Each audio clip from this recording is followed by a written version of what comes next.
Hi, I'm Jill Griffin, host of the Career Refresh, and today we are talking about body language. Isn't that a fun one? All right. I want you to influence more effectively. And in order to influence up, across, down, aside, every which way, we need to pay attention to what is going on in the room, whatever the environment that we're in order to notice it's not just what people are saying, it's what they're saying when they're not saying something, right? Body language is often this truth, this nuance beneath words. And learning how to read it can really help you to adjust, de escalate, and deepen connection and collaboration in real time. So today I want to talk about the 5 body language tells, as I call them, that are going to matter and probably show up in your career at one point or another, and what to do when you see them. All right, let's dig in.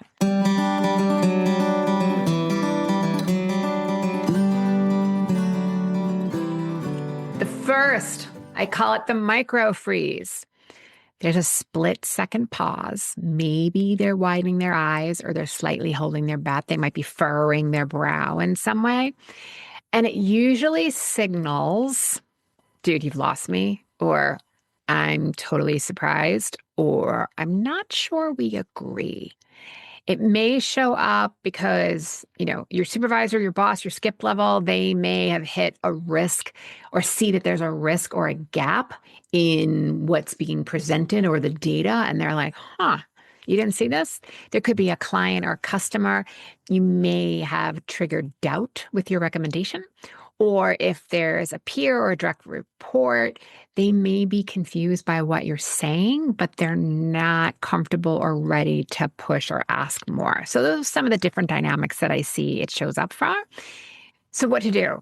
Well, I want you to slow down and check for clarity. When someone gives you a visual cue like that, let me pause. Does this match what you're thinking? I just want to pause and see if you have any questions or concerns with what I've said so far. Right? Giving them an opportunity to catch their breath and then be able to reframe the message or to reframe their question so you can reframe your message. And then really think about, is there a low stakes question you could ask? I just want to pause and see how you're feeling about this. And would you like to go into this section or this area a little bit deeper, right? Giving them an opportunity, because even if it's not that, they then can say, no, I'd rather talk about this. And now they've given you more feedback as to why they were in the micro freeze. All right. Really, really simple of just slowing down and pausing and giving them an opportunity. You get curious and giving them an opportunity to speak. The next we call the pullback. And this might be an actual lean away from the table. This can signal like I need space or I'm not convinced or something feels off at various levels of who you're talking to and dealing with. If it's a skip level or a boss, it may be that they don't buy it yet. They're not seeing the business case for what it is that you're asking. Same thing with a client. They're not sold or they're mentally calculating the risk or the cost of what this is, what this product is. And then a peer, a direct report, someone that you're working with regularly, it may be because they're feeling a little bit of judged or overwhelmed. They might get quiet. They might, kind of fold in a little bit. So just shift at that point from selling your ideas to inquiry, asking questions, right? We try to avoid did you or do you type questions because those can feel a little bit accusatory or they can feel a little bit like you're getting backed into a corner. Just say what are you thinking about this? Do you see, what might you see is any challenges that we're having, right? So really getting curious with them and going into inquiry, bringing the conversation back to any of the shared goals. If you have a brief, bringing it back to the brief and showing maybe how it aligns, but you're not selling, you're in this inquiry. And then, if needed, lower the pressure. You know what? We don't need to decide on this today. Why don't we reconnect on Friday and we'll go through and answering your questions at a time, giving them a little bit of a pause or a beat for them to catch their breath. Not everyone can think clearly, especially when they're having a reaction to what you're saying, right? Some people are verbal processors where you're going to know everything and other people aren't. And this is an opportunity to give them space where they're not going to then feel overwhelmed or threatened or pushed the next time you meet. The next time is the over nodding or the visual signs of agreement, right? Depending on what it is culturally, it may be a left to right, it may be an up and down type of nod, right? Excessive nodding can sometimes look like appeasement and not necessarily agreement, right? This may be, yep, I want this to end. Just, you know what, I'm not even listening anymore. I'm not bought in enough to disagree, or I don't feel safe to disagree or give feedback. Across the board, if it's your lead or your skip level, it may be that they're checked out. If it's a client, they're being polite, but they don't actually, they haven't actually been persuaded by whatever it is that you're saying. And then again, if it's a peer or a direct report, it could also be that they're overwhelmed or they just want to avoid conflict. So if you see it, I want you to consider saying something like normalizing that there's going to be different opinions here. You know what? We don't have to agree right here, right now. I would just love to know what you're thinking about this, right? Sort of diffuse it a little bit. Ask them to reflect and, what stuck out for you? Is there anything of what I said that has stuck out to you that would be helpful to talk about a little bit more, right? Really finding ways to gauge if there is alignment or where some of the gaps might be. Is slowing your space, softening your tone, matching some of their body language. In negotiation, it's called mirroring, either saying back what they're saying. You want to create psychological space, letting them know that they have time to think. Again, everybody's brain works differently. And when you slow down your pace and soften your tone, this is a way to give them time to think.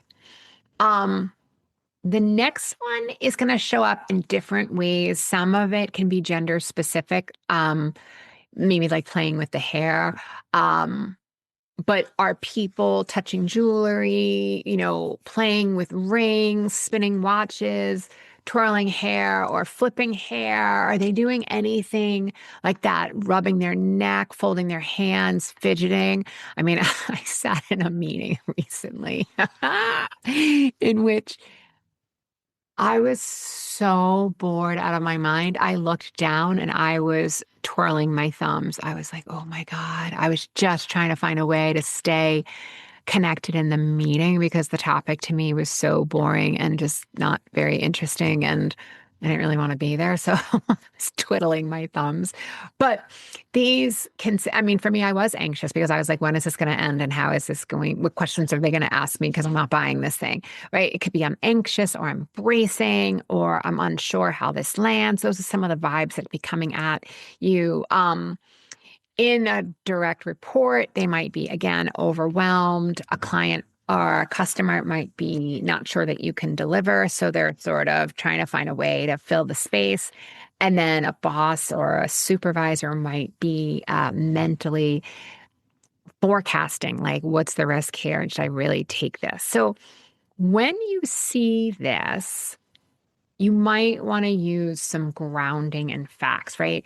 Lower the emotional temperature. This could be, all right, so here's what we know so far. Let's regroup, right? Giving time for people to digest and take it in.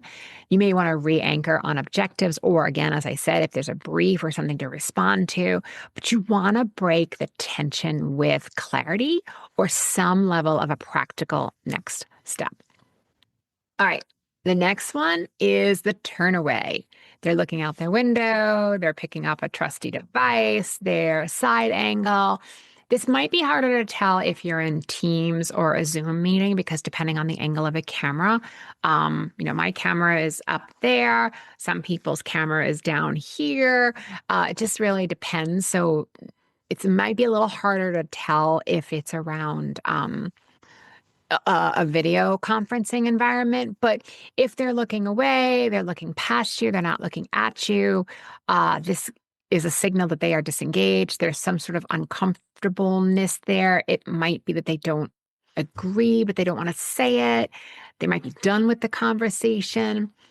If it's your boss or a senior leader, relevance is missing. They've moved on. If it's a client or a customer, you perhaps have lost the narrative or you haven't showed them the value proposition. And if it's a direct report, they might feel misunderstood or called out, or maybe they've shut down. So if you see this, you want to think through and make the conversation relevant again, right? So let me connect in with why this matters, remind them of why we're here and why this matters. Um, you know, you might want to say, like, so what are you thinking right now? Or how's this landing with you? And just asking those open questions, those open-ending questions where they can go anywhere they want to go with it.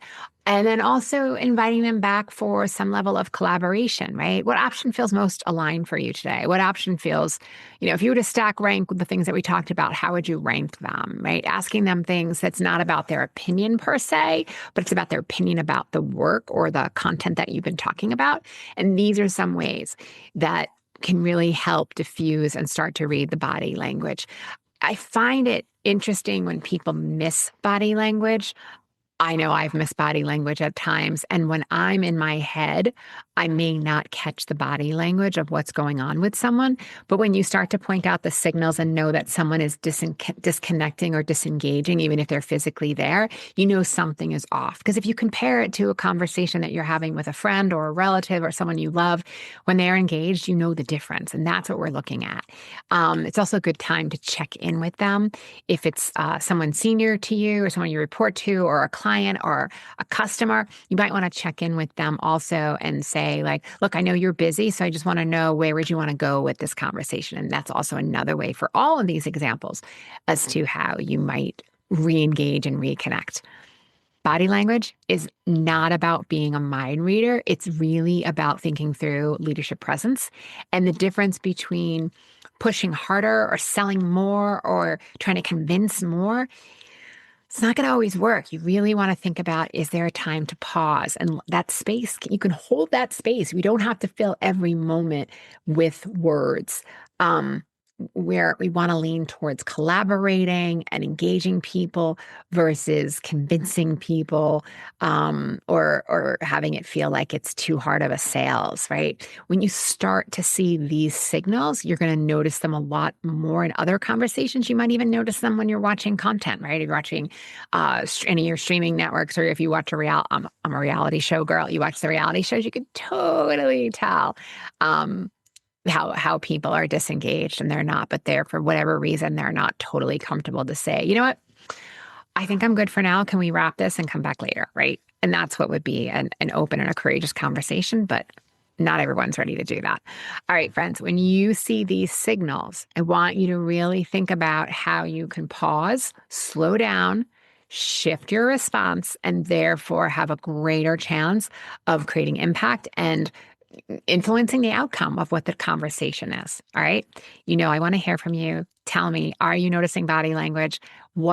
How did you pivot in the moment? Teach me. What did you learn? Right. So send me an email at hello@jillgriffincoaching.com. I always love to hear from you. And as always, stay in possibility, be intentional, and always be kind. I'll see you soon.